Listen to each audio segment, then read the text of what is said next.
Proyecto 40. Disfruta con nosotros una buena taza de café. Uno casi puede predecir que va a aumentar en los homicidios y la violencia. Es que ahí está también hospedado un líder del cártel del Golfo. Entonces realmente iban sobre él. Nuestra cifra negra en periodos vacacionales, si bien ha bajado, no deja de ser significativa. El debate internacional entre Occidente está precisamente basado sobre el tema de la inequidad de ingresos. El mejor debate y un sofisticado análisis con la información de primera mano la degustamos con una buena taza del primer café.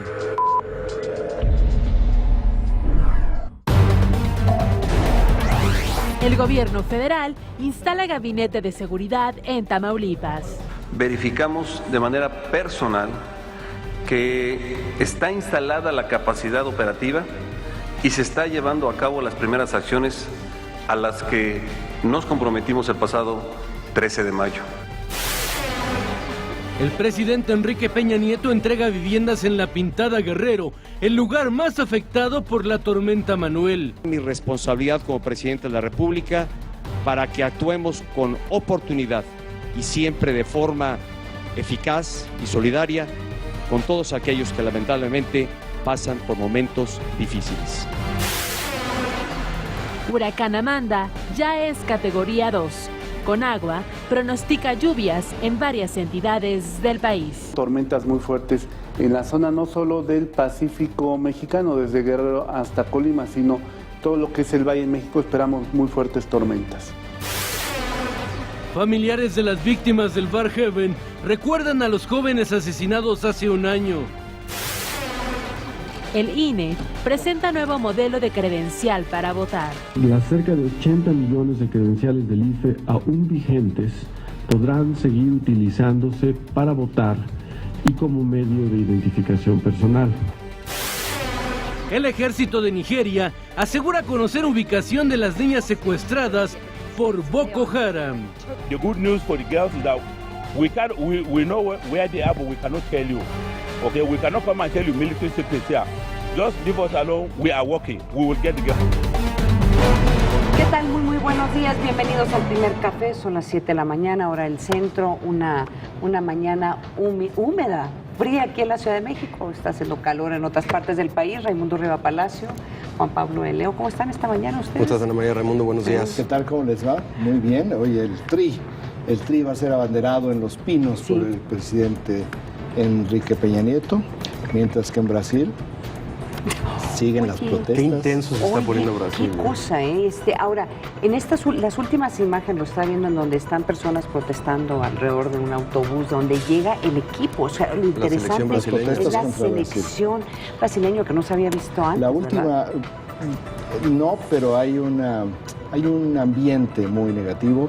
Hace 3 semanas, casi 3 semanas, Folha de Sao Paulo, que es uno de los grandes periódicos de Brasil, publicó una encuesta donde el 30% de los brasileños piensan que el que va a ganar la Copa del Mundo es Alemania y solo el 20% de los brasileños cree que Brasil va a ganar la Copa del Mundo. De esta mesa, Juan Pablo es el que más sabe del tema.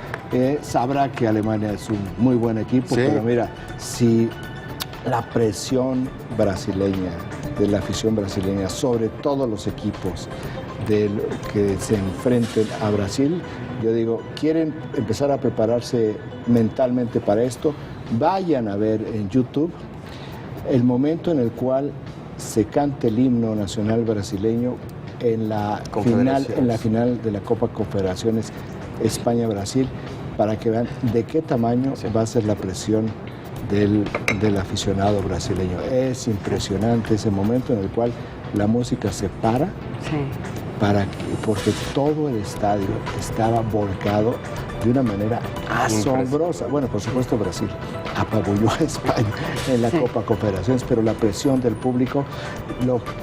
20% es muy bajo, por lo general son muy optimistas. Lo que no sé es de qué tamaño, porque es cada vez creciente, es la molestia de los brasileños contra su gobierno, que se está reflejando ya en otros niveles, como este repudio a la selección brasileña de ayer. Es un dato para considerar, como también hoy seguimos amaneciendo hoy con mucha confusión sobre lo que sucedió ayer a las 6 de la tarde en la prisión de Culiacán.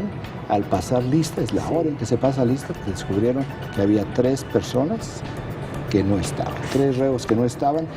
Los periódicos de Culiacán, los periódicos sinaloenses, reportaron que entre los secuestrados estaba el suegro de Joaquín El Chapo Guzmán, Inés Coronel, que sería el segundo suegro del Chapo Guzmán. Hubo una enorme confusión. Finalmente, hacia las 11 de la noche, el director de comunicación social de la Secretaría de Comunicación, Roberto Fermat, a través de un tuit dijo: no se ha fugado el suegro del Chapo Guzmán. Eso es mentira. La prensa sinaloense sigue insistiendo hoy que se fugó. Ahora, ¿cómo haces para, donde hay tanta incredulidad y tanta incertidumbre? Pues preséntalo. Sí. O sea, no hay nada más concreto, más claro, más contundente que, señores, no se ha fugado, aquí está. ¿Verdad? Entonces, lo tenemos que presentar porque hay tantos rumores que la única manera como tú reviertes la verosimilitud es con la veracidad. Sí. Entonces, este sería un ejercicio de contundencia para decirle: olvídense, tan no está que aquí está. Sí. Tan no está en la calle y que no aquí han está. querido o no han podido. Es lo que no sabemos. Yo creo que no se les ha ocurrido. No voy a cobrar por esta asesoría sobre una administración de crisis de opinión pública. Preséntenlo. Claro, se acabó. Claro. No hay nada más. Porque es un tema también muy mediático, ¿no? El hecho de quién se trata y de lo que empezó a circular. Sigue la prensa de Sinaloa hoy diciendo que sí se encuentra entre los fugados. Cada vez que hablan periodistas con funcionarios en Sinaloa, las respuestas son muy ambiguas, no son tan contundentes como dice la Secretaría de Gobernación.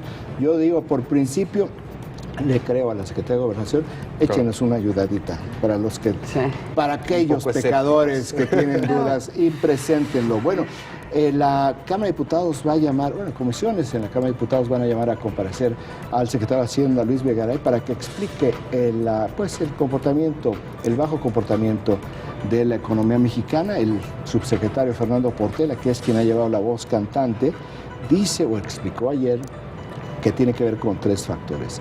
La disminución en la actividad minera. Claro, los únicos que no la disminuyeron fueron los caballeros templarios, por lo que hemos visto, pero eso no se registra. También la menor producción petrolera, lo cual sí sabemos perfectamente que ahí sí es donde se requiere la reforma energética, y las nevadas en Estados Unidos. Yo pienso, no lo hemos platicado aquí, pienso que todas estas críticas que se han venido dando al secretario Videgaray, pues tienen más un tufo político que económico. Hay que decir una cosa, porque es muy importante. Sí. El dato de crecimiento de 3.9% es un dato que se dio en septiembre del año pasado en el presupuesto.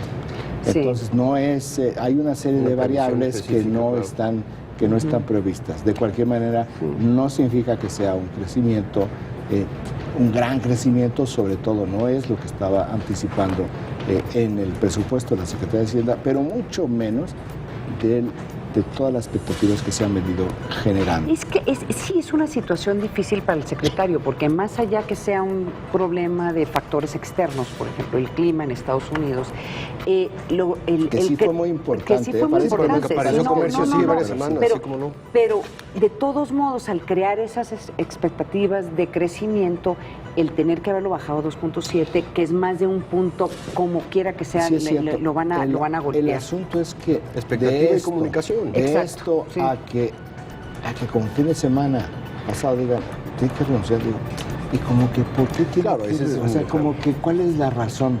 ¿No? Mira, tendría que renunciar si es que alguien en verdad se comprueba que la reforma hacendaria y la reforma minera son el resultado de esta, falta de crecimiento. Es que ni siquiera hay todavía reforma. No, estoy hablando de la reforma fiscal. Es que recuerda que lo que pasó el año pasado, la reforma fiscal y la reforma minera. Y no me puedes decir que la falta... Son políticas de gobierno. Estamos en 2.7%. Lo que te quiero decir es que es un crecimiento mediocre para lo que se había anticipado. Sí.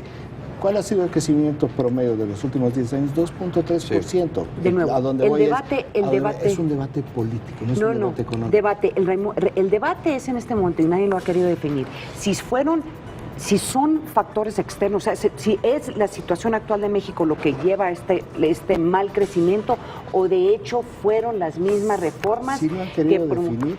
No, acabo de mencionar, el subsecretario Fernando Portela dice hay 3 factores. Sí. Ahora, después y es a largo y mediano plazo también el tema de los es que tú estás diciendo que no han querido. No, claro que sí. Lleva 4 días entonces, el subsecretario Portela explicando estas son las variables que afectaron el crecimiento. Si es por la falta de crecimiento del sector minero, es culpa del gobierno, por la reforma que se aprobó el año pasado, en donde las mineras dejaron de producir. A ver, déjame preguntarte algo.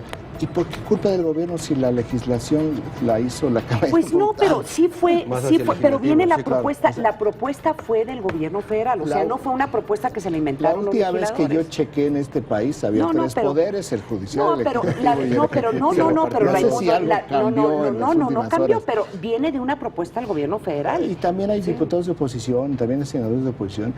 Si había alguna molestia, o un interés, porque hubo mucho cabildo, pues ahí bueno, pues entonces fue le echan aprobada por todos, o sea, no es una entonces le echemos la culpa a todos, pero la propuesta original viene del y también me parece mucho que creo el tema de comunicación, ¿no? También si la Secretaría de Hacienda sabía que esos números venían de un presupuesto y eran de alguna forma irreales y que iba a haber un ajuste, también creo que en términos de comunicación tendrían que ser mucho más hábiles. Ya pasó con Rosario Robles, ahora también pasa con Luis Videgaray, es decir, es un tema también ahí de manejo dentro de... Sigo pensando que es una discusión política, eminentemente política, mucho más que económica. Y en ese sentido, bueno, pues vimos que en los últimos días el sector privado, las cúpulas empresariales de México fueron muy críticas sobre el secretario de Hacienda, y hoy con el 20% del PAI que nos proporciona la agencia Intélite, vemos ya una pequeña rectificación donde dice la iniciativa privada, el crecimiento no es nada satisfactorio, pero tampoco es un año perdido. Es decir, empieza a modificar en términos de matiz lo que fue su discurso de los últimos días para decir, bueno, viene todavía el segundo semestre, que es lo que está diciendo la Secretaría de Hacienda. Y aportar con factores desde la cancha de cada quien, ¿no? Entonces, aquí sí el sector privado está ajustando y está haciendo una serie de aportaciones que no están haciendo otros sectores. Lo cual me parece, ese es parte de lo que enriquece el debate público. A ver, tú dices que no, nadie dice que sí, pero a ver, ¿cuáles son tus propuestas? Y de ahí lo que podremos seguramente ver son una serie y esta es una hipótesis de incentivos fiscales que empiecen a compensar temas que les han preocupado tanto como lo que tú dices, que fue la reforma fiscal. Pues eso tiene 20% de los impactos. Con 18% de los impactos fue ya ayer la reunión del Gabinete de Seguridad en Tampico, encabezada por el secretario de Gobernación. Se blindó todo Tampico, estuvieron los secretarios de la Defensa, de la Marina, el Procurador General de la República, y lo que hizo el secretario Osorio Chong fue anunciar ya lo que anunciar la creación ya formal de las fiscalías que estaban delineadas en el anuncio general de la estrategia para restaurar la paz y la seguridad en ese estado de la semana pasada. Con 17% de los impactos, fíjense, Pemex va a construir sus propios barcos. Esto es que después de 25 años de que Pemex abandonó esa área de actividad, va a reactivar, va a reactivar su actividad en materia de construcción de barcos y junto con un acuerdo con la Secretaría de la Marina, que es la que realmente construye los barcos, va a renovar su flota menor. Van a ser 22 barcos que van a construir en los astilleros de ¿Para uso propio o también para venta? No, es flota menor. O sea, no son buques petroleros, de transporte, de carga. ¿Lo debería hacer Pemex? ¿Tiene la eficiencia de hacerlo? ¿Van a tener que recrear toda una estructura? La Secretaría de la Marina la tiene. Sí. Ok. Va a ser una inversión de 3.400 millones de pesos. Eso tiene 17% de los impactos. El cuarto tema, con 16% de los impactos, el Instituto Nacional Electoral presentó sus nuevas credenciales de elector. Se las vamos a mostrar en unos momentos más. El quinto tema, el INEGI reporta un superávit comercial para el último mes de 510 millones de dólares contra el déficit de la balanza comercial de 227 millones de dólares. ¿Esto qué quiere decir? Que el peso está subvaluado, le ayuda mucho a las exportaciones. El déficit comercial, por los datos que se ve, tampoco es algo disparatado, o sea, no hay nada de qué preocuparse. El último tema, el sexto tema, es algo que está causando conmoción en el mundo. Ayer el Papa Francisco, en su último día de los 3, que estuvo en Tierra Santa, respondió a lo que hace varios días 26 mujeres enamoradas de sacerdotes le pidieron, que le ponga un fin al celibato. ¿Y qué es lo que dice el Papa Francisco? Pues el celibato no es un dogma. Y abrió la puerta a la discusión pública. Bueno, esto es lo que tiene revolucionado al mundo católico hoy en día, y esto es el PAI informativo de esta jornada.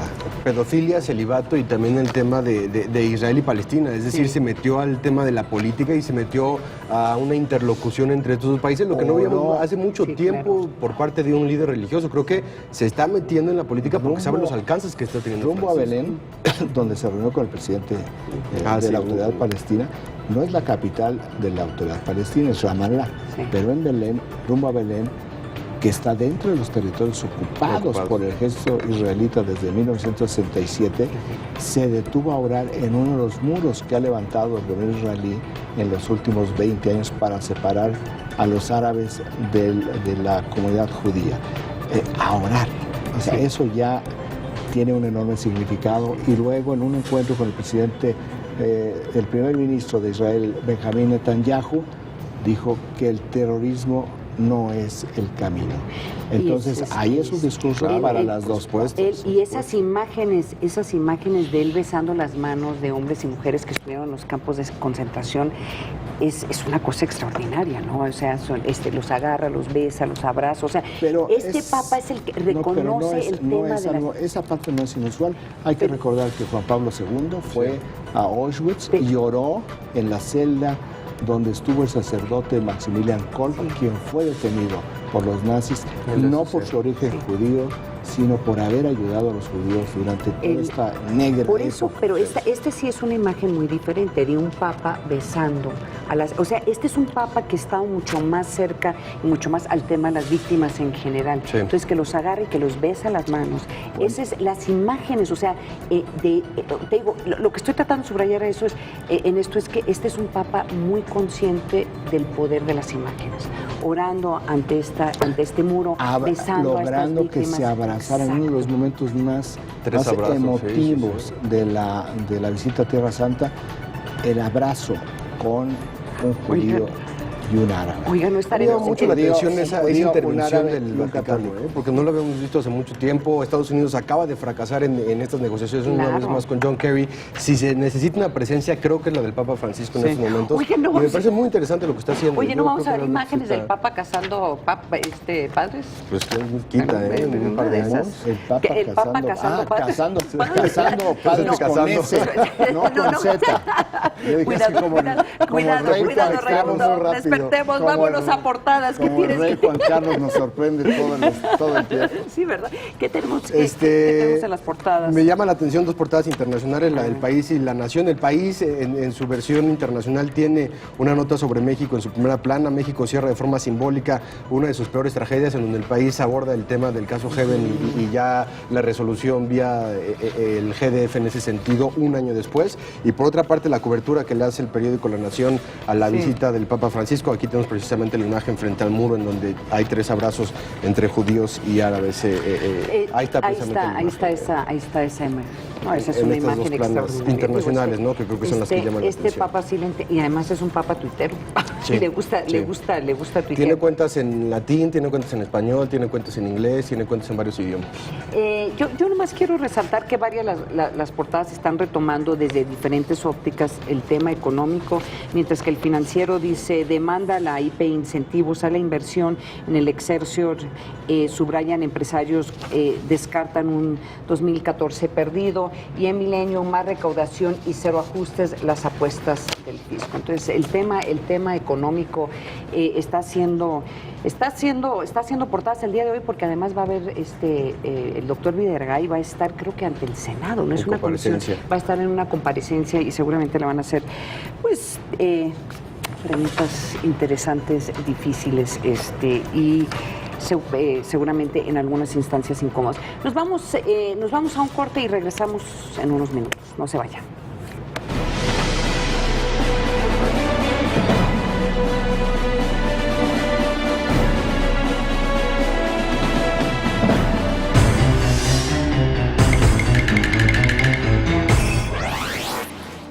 Niños en situación de pobreza en México. 54% de la población infantil vive en esta condición.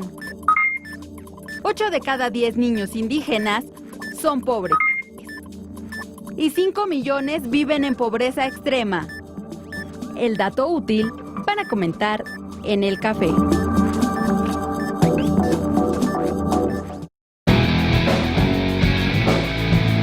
Es el presidente del Consejo Mundial de Boxeo, líder que está marcando una nueva era del pugilismo.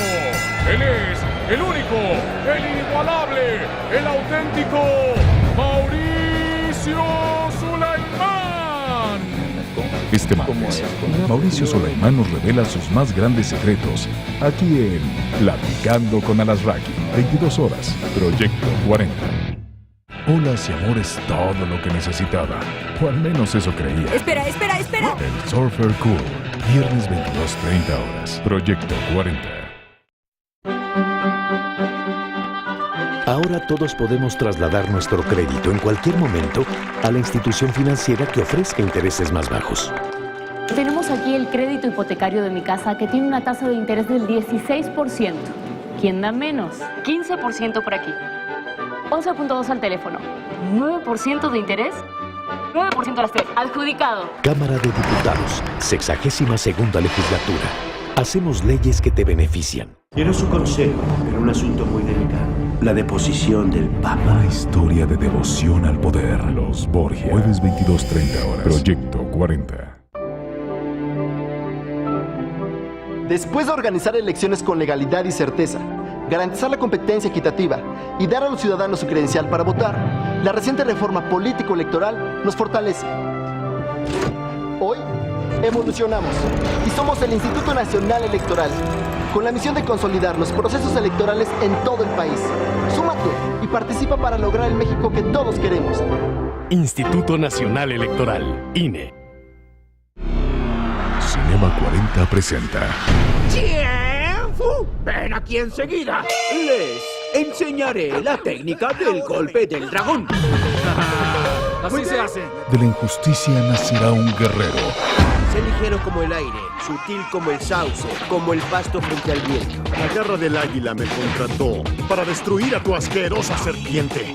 La serpiente a la sombra del águila. Martes 15 horas. Proyecto 40. Esta semana en Vértigo. Nueva dirigencia en el PAN. Reelecto como líder nacional, Gustavo Madero asegura que va por el fortalecimiento de Acción Nacional para enfrentar unidos los retos electorales que se avecinan.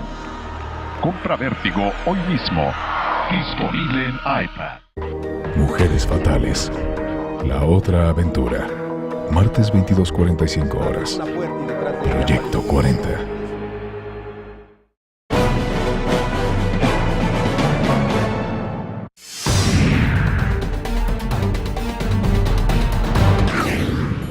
La República Mexicana ya siente los primeros estragos del huracán Amanda. Ayer, Protección Civil de Colima reportó que las lluvias provocaron pequeños derrumbes en el tramo La Salda de la autopista Colima-Tecomán y en la carretera que va de Minatitlán a Villa de Álvarez. En su último reporte, la Comisión Nacional del Agua informó que el huracán se debilitó a categoría 2 y se desplaza hacia el norte del país a 7 kilómetros por hora. Actualmente se encuentra lejos de las costas mexicanas. Sin embargo, se espera que continúen las lluvias en gran parte del territorio nacional. En Jalisco, Colima y Michoacán se prevén precipitaciones fuertes, mientras que en Nayarit se registrarán chubascos de menor intensidad. También se pronostican aguaceros fuertes con potencial de caída de granizo en el Distrito Federal y entidades como el Estado de México, Chiapas, Hidalgo y San Luis Potosí, así como Morelos, Puebla, Tlaxcala y Querétaro. Comienza a surgir en la costa de Guerrero y de Michoacán otro sistema de baja presión, el cual paulatinamente para los próximos días podría ir retomando también condiciones muy inestables para que entre ambos fenómenos generen un efecto de gran arrastre de aire húmedo y sobre todo inestabilidad con tormentas muy fuertes en la zona no solo del Pacífico mexicano, desde Guerrero hasta Colima, sino todo lo que es el Valle de México, esperamos muy fuertes tormentas. Además, la Conagua informó que en Zacatecas, Estado de México, Hidalgo y Tlaxcala se presentarán temperaturas de 0 a 5 grados. En las zonas de la montaña de Chihuahua, Durango y Puebla, el termómetro oscilará entre menos 0 a 5 grados centígrados. El pronóstico indica que Amanda va a disminuir su fuerza hasta degradarse y convertirse en depresión tropical. Regresamos con nuestros analistas a la mesa de El Primer Café. Ay, Amanda, no nos hagas esto. Tenemos información de última hora. El huracán Amanda toma fuerza y regresó a categoría 3. Esto es de acuerdo Qué terca al... es Sí, Amanda. sí, en la zona metropolitana del Distrito Federal se anticipan 15 milímetros de lluvia para hoy y vientos de 7 kilómetros por hora. Poco viento, pero buena lluvia. Ayer ya vimos en la zona metropolitana las enormes inundaciones y bueno, ustedes son testigos esta mañana de accidentes cuando venían camino a Proyecto 40. Enfrente, de hecho, pues queremos avisarles, ahí están, estas son imágenes de ayer de esos borbotones, de esta tormenta, y de hecho hay varios estados que ya están en alerta, que creo que es Michoacán. ¿Qué delegación se encargará de ese desazón? Primero a ver. Listo, nada más. Oye, para los que tienen que ir a trabajar, les sugerimos que salgan unos minutitos antes porque está todavía encharcamiento. Mojado, sí, está mojado todavía.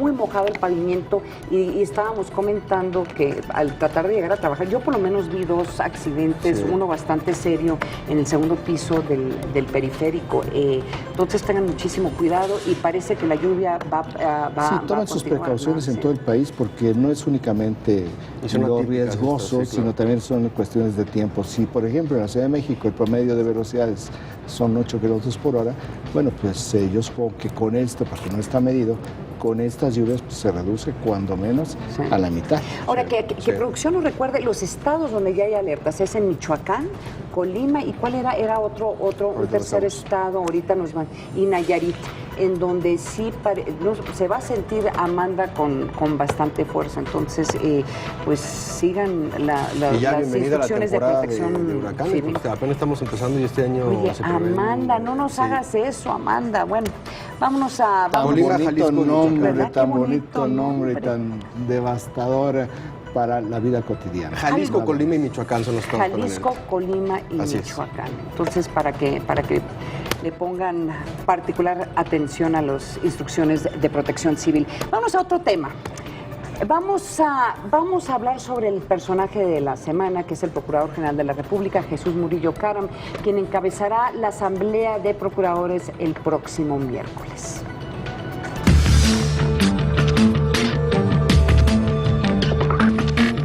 Del 28 al 30 de mayo se llevará a cabo la edición 31 de la Asamblea Plenaria de la Conferencia Nacional de Procuración de Justicia, en la que participarán procuradores de todo el país. El acto, que se llevará a cabo en Mérida, Yucatán, será encabezado por el Procurador General de la República, Jesús Murillo Caram. A este político mexicano se le reconoce como autor de las iniciativas recientes para reformar la Constitución en lo relativo al amparo, la Ley Federal de Justicia para Adolescentes y la Iniciativa de Ley Federal de Acceso a la Información y Protección de Datos Personales, además de promover la iniciativa en materia de secuestro. Es licenciado en Derecho por la Universidad Autónoma de Hidalgo, estado del cual fue gobernador durante el periodo de 1993 a 1998. También fungió como subsecretario de Seguridad Pública y posteriormente fue subsecretario de Gobierno de la Secretaría de Gobernación. En 3 ocasiones se ha desempeñado como secretario general del PRI. Fue electo senador por segunda ocasión en el año de 2006. Y diputado federal por tercera vez en 2012. También se desempeñó como coordinador de asuntos jurídicos del equipo de transición del presidente Enrique Peña Nieto y desde diciembre del 2012 fue ratificado por el Senado de la República como Procurador General de la República. Regresamos con nuestros analistas a la mesa de El Primer Café. Yo creo que es el procurador de más nivel que ha tenido el país en, ¿qué serán? 6 años, más o menos. ¿En 6 años? 6 años o más, podría ser hasta más. O sea, en términos de lo que parecería ser un abogado que conoce sobre los temas penales, están en un proceso de implementar una reforma al sistema de justicia penal mexicano muy difícil, en donde hay un debate entre la visión que tiene el secretario de Gobernación y la visión que tiene el mismo Cuando menos procurador. es el procurador que sí parece procurador. Pues sí. ¿No? Ya es una ventaja, ¿verdad? Que para hacer hay que no pedimos mucho. Que para hacer hay que parecer. El procurador sí tiene... ¿Pero qué quieres decir con eso? De que se planta como procurador. Es decir, no es una persona frívola, no es una persona con la cual tú hables y sea como resbaladiza. Está muy claro en las cosas que ha dicho, dice, nosotros no vamos a ir a cometer errores. Sí. Bueno, en ese sentido, el tiempo va a juzgar sus méritos. Claro. La parte de la eficiencia de la prisión del armado se de mide casos, en términos de resultados. Sí. Pero en la otra parte, no anda haciendo declaraciones verdaderamente temerarias, libertinas, audaces, por ganar espacio en los medios de comunicación.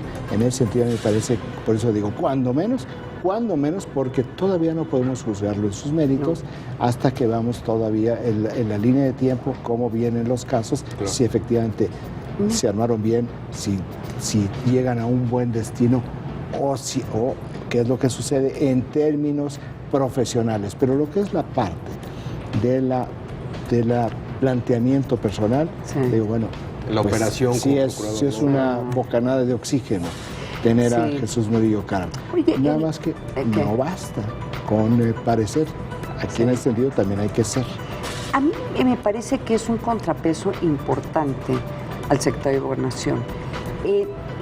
Siempre me pareció que en el momento en que el presidente decide ¿Qué estás insinuando? Sí, hay diferentes. Y están documentados, está documentado.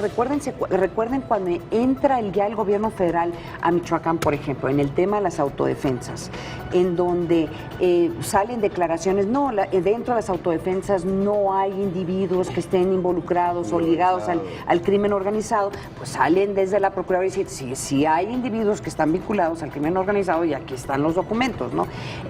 Y es que lo que siempre me pareció como una gran interrogante es por qué deciden centralizar toda la estrategia de seguridad con el secretario de Gobernación.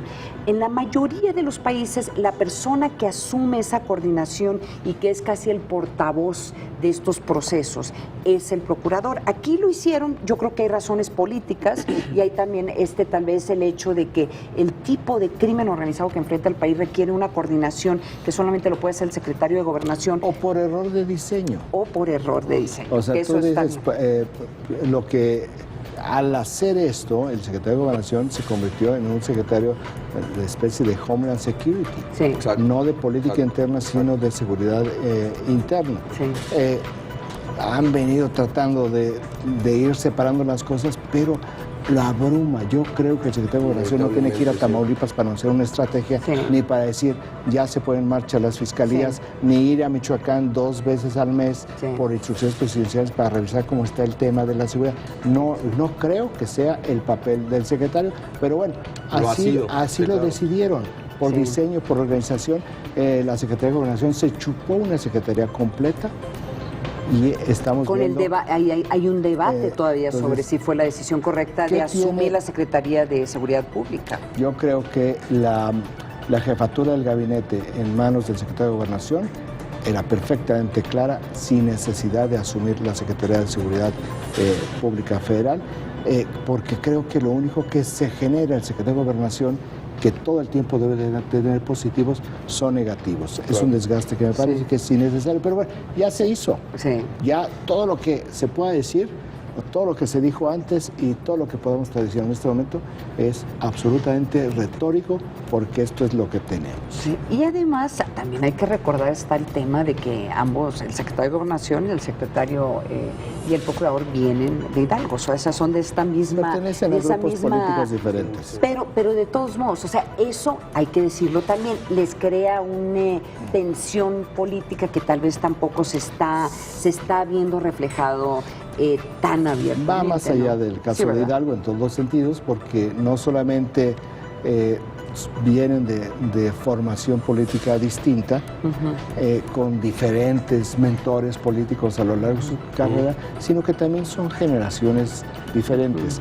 El secretario de Gobernación, por razones biológicas, tiene futuro político por toda la fuerza. El procurador general, por razones biológicas, pues está en la parte final de su carrera. Eso sí cambia la diferencia. Para el presidente de la República es muy bueno, porque sabe que su procurador es su procurador. Y el bagaje con el que adoptó finalmente también la Procuraduría, con casos, y sobre todo un caso muy mediático, que fue el de la profesora, el hecho del armado del caso, el debido proceso y demás, cuando veníamos de administraciones en donde había fallado constantemente la Procuraduría en ese sentido y había perdido mucho nombre, ¿no? Yo creo que cuando se evalúe dentro de un contexto histórico de qué se hizo en esta administración, se va a evaluar qué pasó con todos estos procesos penales en contra de personajes importantes como la maestra, el Chapo Guzmán, si llegan a hallar el suegro del Chapo Guzmán, si es que reaparece, pero todos estos procesos de individuos que han ejercido gran poder en el país, que parecían intocables, y si él tiene la capacidad no solamente de procesarlos, pero sino que se les condenen y que cumplan un número importante, una sentencia importante, eso en sí se va a considerar un éxito el trabajo de esa administración. Pero en términos de las reformas penales, eso es lo que creo que hay un problema, porque si tú tienes al secretario de Gobernación coordinando todo ese proceso, pero en realidad los que tienen que implementarlo, o sea, que tienen que vivir el proceso, la buena o mala implementación del proceso, es los MP, bueno, la Procuraduría, vamos a ver cómo se reparten las responsabilidades si esto llega a fracasar. Entonces, bueno, dice Alex Incómoda que los abogados dicen que Murillo es un buen político y los políticos que es un buen procurador. Entonces, la dicotomía, y yo digo, al final, los resultados son los que determinan si fue bueno o si fue malo, y todavía es muy pronto para ver ese tipo de resultados. Vamos a otro tema. Una campaña busca concientizar sobre la violencia doméstica hacia los hombres. Veamos. Puede pasar en cualquier momento, en cualquier sitio del mundo. I'm not talking to them. I'm not talking to them. Get your hand off me. Who was there? Get your hand off me. Who was there? Tell me who was there. People are looking at us. People are looking at us. Will you get your hand off me? Como era de esperarse, la reacción de la gente fue defender a la mujer quien era agredida por su novio. Okay, can someone call the police if you carry on doing that to someone? Okay. If I don't, someone else will. Okay. It's perfectly fine. You don't have to put up with that, honey. Okay. Thank you. Pero, ¿qué pasaría si se tratara de una situación inversa? You're fucking not even listening to me, that's what. Why do I push you like that? Because you won't fucking respond to me about any, you won't listen to me. You think you're fucking all manly. No, you can't be. No, you can't be. Don't try and fucking walk away. Stop. Listen to me when I'm talking. Don't try and fucking walk away from me. Stop it. Este video es una muestra de cómo, si se invierten los papeles, las reacciones son completamente diferentes. En este caso, la agresión hacia el novio es motivo de burla para quienes presencian la pelea. Se trata de una campaña para concientizar que la violencia doméstica hacia los hombres también existe. Simplemente en el Reino Unido, el 40% de los casos denunciados, las víctimas son varones. Proyecto 40. Cuidado como digo esto. La realidad es sí hay violencia doméstica en contra de los hombres. Claro. Pero la realidad es que que por lo menos en México, la violencia que existe en general, o sea, en términos, es en contra de las mujeres. Y cuando tú ves la diferencia física entre este hombre y esta mujer, también por eso es el tema de burla. O sea, hasta aquí aquí nuestros compañeros de producción se estaban riendo al ver o sea, es también un tema de cultura. No creo que se deba de aceptar, pero generalmente cuando alguien está viendo esto en la calle y lo vemos mucho más cuando están maltratando a un niño, tiene que ver con la debilidad física que tiene una persona. Entonces, no es un tema menor, creo que es un tema que se tiene que resaltar, pero yo creo que es un tema que se tiene que resaltar como violencia intrafamiliar. Hay que proteger a los hombres, sin lugar a duda, pero también eso lo que me preocupa es que cuando tienes este tipo de ejercicios sociales, es que como que le están quitando la importancia donde está el mayor porcentaje de la violencia en el mundo, es contra las mujeres y contra los niños. Esa es la realidad. O sea, qué bueno que tienen Han estado haciendo mucho ese tipo de ejercicios en redes sociales en donde un joven afroamericano está tratando de abrir un coche y un joven blanco lo está también tratando de abrir. Llega la policía con el joven afroamericano con el blanco. No, es decir, es parte de una serie de ejercicios sociales que se están haciendo en internet y en las redes sociales que están sirviendo para eso. Yo creo que para demostrar, uno, el tipo de reacción que tiene la sociedad ante ciertos eventos y número dos, después tocarlo ya como un análisis, ¿no? De ver qué es lo como que está romper esquemas, romper estereotipos, a mí me parece un ejercicio muy interesante. Pero de nuevo, yo creo que también hay que resaltar dónde está el mayor porcentaje del problema, que no sé. Una persona que no tiene casa, un homeless, un vagabundo, igual, es un mismo ejercicio. Se está tirado en la calle moribundo, nadie lo ayuda, y por otra parte un empresario, alguien de traje que está en la calle igual moribundo, todo el mundo acerca a ayudarse. Entonces, es el tipo de ejercicios que están realizando en los cuales creo que es muy interesante ver sobre todo la reacción de las personas. No sé si siguieron la nota de ayer, pero seguramente alguien de la Casa Blanca perdió su chamba por esto. Un error de la Casa Blanca pone a prueba la seguridad de los Estados Unidos. Del Pentágono. Bueno, veamos la nota.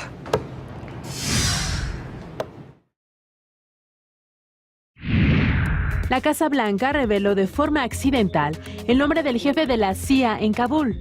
De acuerdo al periódico estadounidense The Washington Post, el nombre del agente fue incluido en una lista de personajes que acompañaron al presidente Barack Obama durante su visita a Afganistán el pasado 25 de mayo y que fue entregada a los medios de comunicación.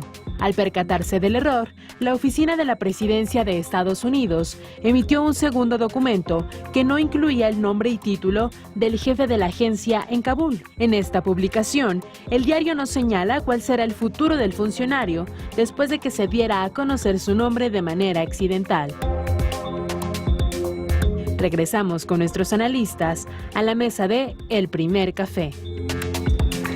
El Washington Post le salvó la vida al jefe de estación de la CIA porque esto se da cuando viaja el presidente a cualquier lugar. Va a prensa, pero va en el mismo avión un pool, un pequeño grupo de periodistas que se rota, que tienen para pertenecer a ese pool hay un acuerdo claro de que ese pool lo que hace es reporta y escribe una especie de sumario sobre todo lo que vieron, todo lo que les dijeron en el viaje y se comparte para toda la prensa.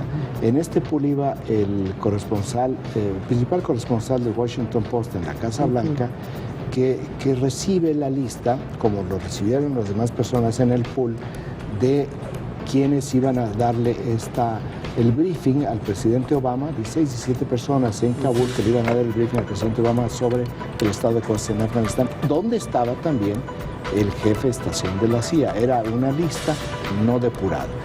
Él ve la lista y le pregunta a la Casa Blanca si fue deliberado. Pues es un asunto de sentido común del Consejo. O sea, si fue deliberado que... Y de experiencia, porque incluyeran el nombre del jefe de estación de la CIA, del jefe de la CIA en Afganistán. La Casa Blanca se sorprende porque la lista llegó directamente del Pentágono, quienes iban a recibir al presidente Obama, y después de dudar es cuando sacan este segundo comunicado donde lo eliminan. ¿Qué es lo que sucede? Bueno, el Washington Post muy responsablemente no menciona el nombre del jefe de estación de la CIA, pero ¿qué crees? La lista se va... Hay esta parte del pool, uno se suscribe y le envían a uno el pool, no importa que sea uno americano o extranjero. Pues esa lista se fue a 6,000 periodistas en todo el mundo, 6,000 periodistas. Esto brincó a las redes sociales donde no aparece el nombre, pero sí aparece que fue identificado. ¿A dónde va? Dicen, está en riesgo, lo van a tener que sacar. ¿Y sí lo van a tener que sacar? Me parece que es un asunto de seguridad, lo tienen que sacar porque ponen en riesgo a su familia, a él. Y bueno, son 6,000 personas en el mundo que recibieron en sus correos el nombre del jefe por cortesía del gobierno de Estados Unidos, el nombre del jefe de estación de la CIA, ni más ni menos que en Afganistán. Ahora, esta mañana estaba escuchando algunos de los noticieros CNN, o sea, varios de los noticieros, y también asumieron esa posición, no vamos a dar el nombre de esta persona para proteger su identidad, que también es ética periodística. Es ética periodística. No, yo estoy totalmente de acuerdo con eso. El asunto es que se fue el nombre a 6,000 correos electrónicos. La razón que subrayo eso, porque recuerdo una revista mexicana que sacó el nombre de los altos directivos que trabajan para el CISEN. Obviamente fue una lista que fue filtrada sin razón. O sea, simple y llanamente dijeron, creo que la persona que lo filtró y puso en peligro a todas estas personas. ¿No? ¿Cuáles son las consecuencias de esto? Amenazas permanentes contra personas que el narcotráfico no sabía quiénes eran quienes trabajaban contra ellos. Amenazas de muerte en el último año. ¿Qué es lo que sucede con este tipo de irresponsabilidad? Porque yo sí creo también que hay temas de seguridad nacional. No es un asunto de operaciones, es un asunto de personas que afectan el trabajo de estas personas, en este caso específicamente del CISEN. Cuando tú sacas este tipo de información tienes que hacer una decisión si tiene un valor periodístico. Claro. Y ellos ni siquiera le quisieron dar eso, o sea, ni siquiera le dieron un análisis de quiénes eran, simple y llanamente sacaron el listado. Y todas estas personas de una forma u otra por el resto de su vida pueden tener problemas serios de seguridad, como comenta Raimundo. Oye, mira, tengo aquí un tuit de Claudua Todovalle, sí está en el Twitter, y dice: yo soy empresario y tengo un crecimiento negativo de 3%. Dice, la reforma fiscal sí afectó al sector inmobiliario y a la construcción. Dice, pero el impacto lo estoy viendo en mis bolsillos, como otros empresarios. Como varios. Pero digamos, esto es de lo que también está surgiendo en redes, porque ya nos salimos del tema de Estados Unidos. Vámonos. Vamos a un corte, pero antes le comento que le niegan un amparo a Telmex en contra de su dominancia en los mercados de tránsito local de voz mediante sus redes locales fijas. Un tribunal colegiado especializado en competencia económica, radiodifusión y telecomunicaciones emitió este fallo. El órgano colegiado confirma así la resolución del pasado 22 de mayo del 2012, en el que fue dictada por la Comisión Federal de Competencia. Esa es la información, vamos a un corte, regresamos con más aquí al Primer Café.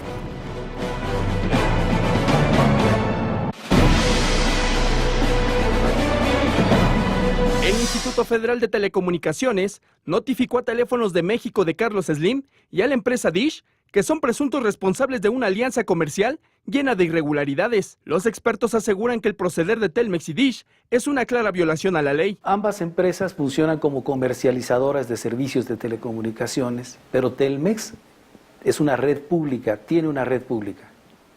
Y el artículo 53 de la Ley Federal de Telecomunicaciones vigente hasta ahora establece la prohibición de que una empresa que tiene una red de telecomunicaciones participe de manera directa o indirecta en el capital de otra empresa que es comercializadora de servicios. El pasado mes de febrero, el periodista Carlos Mota hizo públicos los documentos completos de esta alianza ilegal que estipulan que Telmex se adjudicaría el control y las acciones de Dish.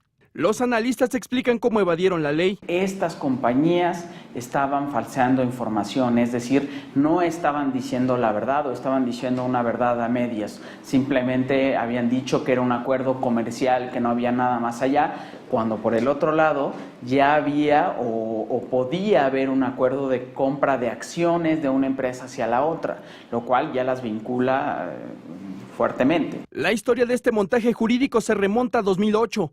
Cuando la Comisión Federal de Competencia, en ese entonces bajo el mando de Eduardo Pérez Mota, autorizó la alianza entre Dish y la empresa de Carlos Slim. La Comisión Federal de Competencia incurrió en una falta, en una omisión, en varias omisiones. La primera, en no aplicar un medio de apremio ante la falta de la información completa. La segunda, en no sancionar o comunicar a la autoridad competente la falsedad de la declaración incompleta que se hizo ante su autoridad. Y la tercera, no pedir a la Secretaría de Comunicaciones una sanción o algún tipo de medida coercitiva o de castigo frente a esta violación de una empresa que está dedicada a las telecomunicaciones. Los especialistas advierten que las autoridades en la materia deben actuar de inmediato. Lo consiguiente es que el Instituto Federal de Telecomunicaciones imponga una sanción que puede ser muy variada, ¿no? Puede ser desde algo sumamente complejo y a lo mejor lo más grave que podría ser quitar el título de concesión a Telmex. ¿Por qué? Porque definitivamente Telmex en su título de concesión tiene prohibido ofrecer de manera directa o indirecta servicios de radiodifusión, y es lo que estaría haciendo al tener pues que ver con Dish. Proyecto 40.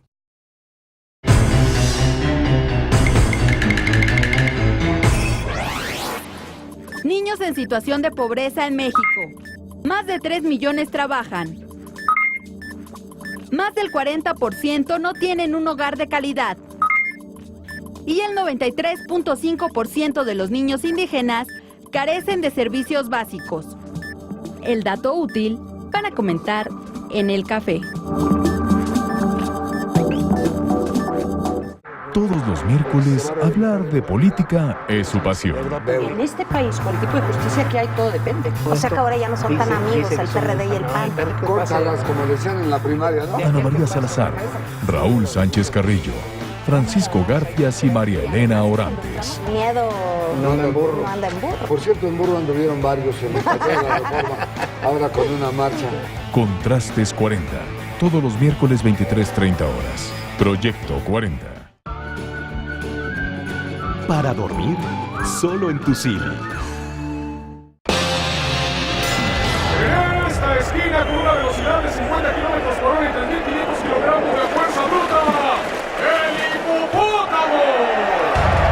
En esta otra, con 7 metros de longitud y 68 dientes de hasta 8 centímetros de largo, el cocodrilo.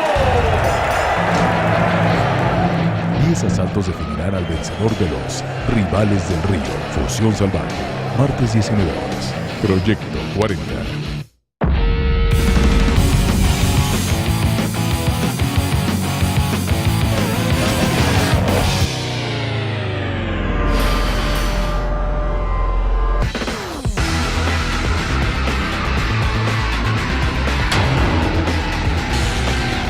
No hay nada que no puedan transformar. Los Restauradores. Viernes 22 horas. Proyecto 40. Recientemente la institución calificadora de valores Moody's elevó nuestra calificación a A3. ¿Qué significa esto? Que la confianza para invertir en nuestro país se ha incrementado. Que el mundo cree en nosotros. No, aún no hemos llegado a donde queremos llegar.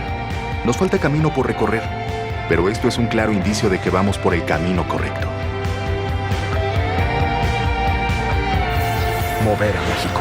Gobierno de la República. ¿No te gustan las corbatas amarillas? Sí, uso corbatas amarillas, pero no estoy casado con las corbatas amarillas. Otras historias. Viernes 21:45. Proyecto 40. Horacio Villalobos. Pilar Bolívar. Mauricio Valle. Farándula 40. Miércoles 22 horas. Proyecto 40. ¿Quién es? Es muy importante para mí. ¿Puedes localizarla?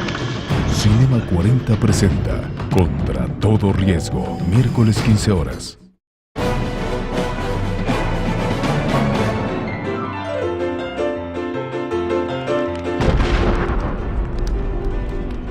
Miren nomás, a decir del gobierno egipcio, la construcción de esta esfinge causa ya polémica, y es que dicen que es una violación de la Convención sobre Patrimonio Mundial, promulgada ya por el 72. Está muy vieja y despostillada. Los chinos aseguran que solo la hicieron para una película y la quitarán pronto. Lo cierto es que esta esfinge, made in China, ya atrae a cientos de turistas curiosos. Eso sí, para que vean, es una inversión. Que no quieren quedarse fuera de este peculiar capítulo de la historia. Oiga, pero es bueno, no vaya a ser después que... Ay, Patroncita, por el amor de Dios, Patroncita, ni lo... Válgame Cristo, hombre, no. Hombre, este resultó mejor albañil que yo. Y hasta parece arquitecto. Mire a estas modas de los selfies, no se escapa nadie. Ahí tiene al Piojo Herrera echándose tan peculiar imagen. ¿Cómo ve? Para no quedarse fuera de la modernidad. A ver si así le echan ganitas ahora en los juegos, ¿eh? Pareciera que esa silla quema y dices, queremos jugadores que sepan que se están jugando su futuro. Vamos a ir con esa confianza y nos estamos jugando muchas cosas, eso seguro. Y no quema esto, ya todo margaritas aquí sentado. Bueno, y así las cosas. Hasta aquí las quemadas del día.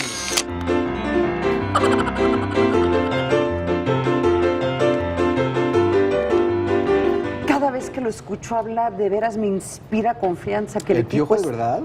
Claro que no oyes el sarcasmo en mi voz. Claro que no, dices tú, oh, Dios mío. A ver. Sí, a ver, explícame. Digo, en lo personal yo soy de la idea de que los directores técnicos que van a un mundial, por lo general también en México, Manuel Lapuente, Miguel Mejía Barón, es decir, gente estudiada, gente de carrera, gente leída y demás.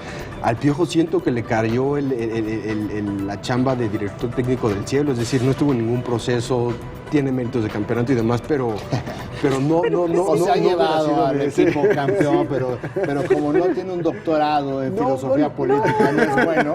No, Raimundo. No, pero yo digo la preparación que tiene él como director técnico para enfrentar una Copa del Mundo y entender el contexto en el que está jugando. Si no son comediantes o políticos. No, a ver, Raimundo, lo mínimo que le podemos pedir es que puedan hablar en público, lo mínimo, o sea, dar una conferencia de prensa. No, yo creo que eres una clasista. No soy clasista, no soy clasista. Yo voy, o sea, porque a ver, entiendo ¿no lo y viste reconozco cómo la estaba? capacidad. Están las cámaras así, y hace así como que, híjole, me quitaron la cartera. Oye, no, estaba jugando. Sí, técnico. Yo entiendo. O sea, no tiene un media training, no es, claro, ese claro. Pues, no es su negocio. Su negocio señores es de la federación, ser denle un media training, ser por un favor. buen líder. Estoy de acuerdo. No. ¿Verdad? Ahí está. Ay, no, vamos a ver cómo juega el mío. Tri en el Mundial y sobre eso se le juzga. Está bien. No de que se habla bien, de que habla mal. Ya, Raimundo. Ay, ya no, ya.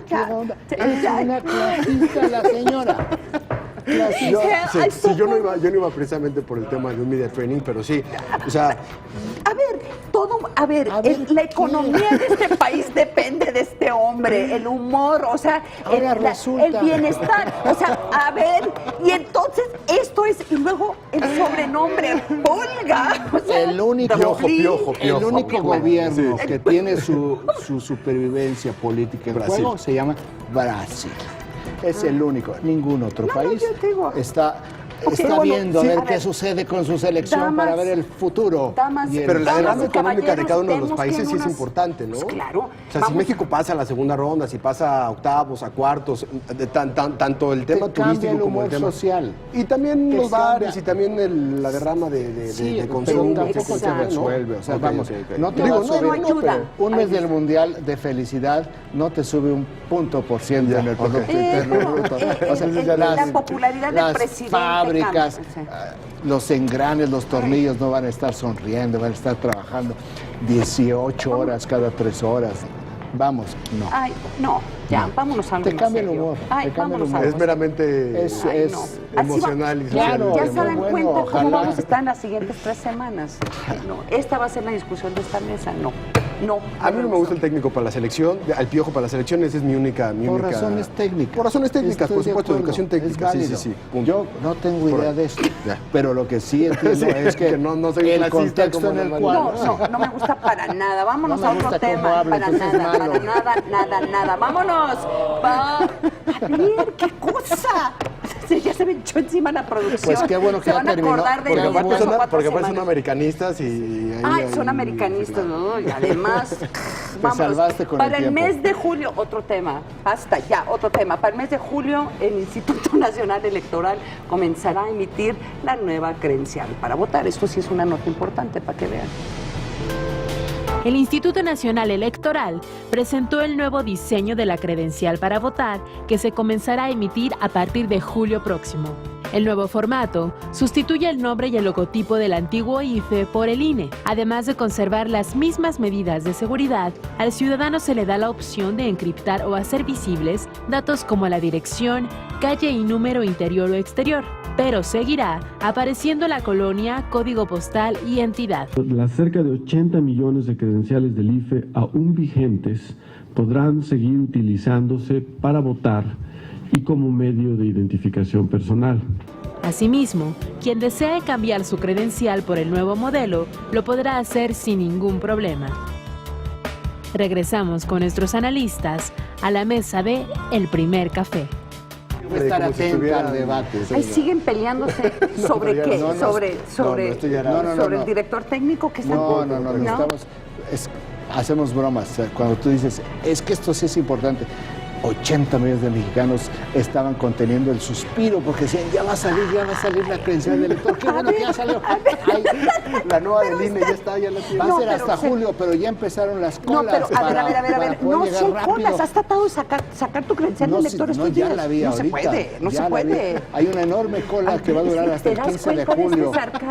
O sea, este programa, qué serio. Sí es importante, Raimundo, no van a poner tu dirección, que eso es muy importante, que no pongan Yo tu no estoy dirección diciendo que no es en la importante, credencial lo que digo electoral es que esto por el sí es problema importante. de fraudes. Lo otro también es importante.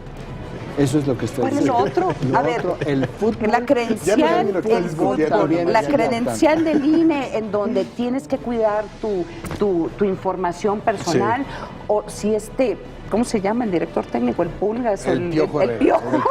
¿Sabe hablar en público o no? Yo de veras pienso que la credencial del INE es más importante. Eres la reina del ya, sí. sofisma. Qué bueno que ya se acabó, este programa. Yo no supe qué pasó ahí en el Ya último bloque. nadie en el estudio la aguantamos. Mucho cuidado con, sí está muy mal el clima, mucho cuidado para los que están saliendo a trabajar en este momento, mucho cuidado con el abanderamiento tráfico. del Piojo.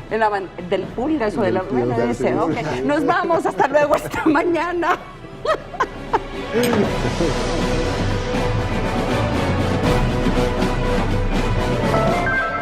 Disfruta con nosotros una buena taza de café. Uno casi puede predecir que va a aumentar en los homicidios y la violencia.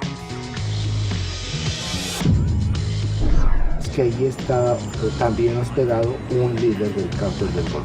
Realmente iban sobre él. Nuestra cifra negra en periodos vacacionales, si bien ha bajado, no deja de ser significativa.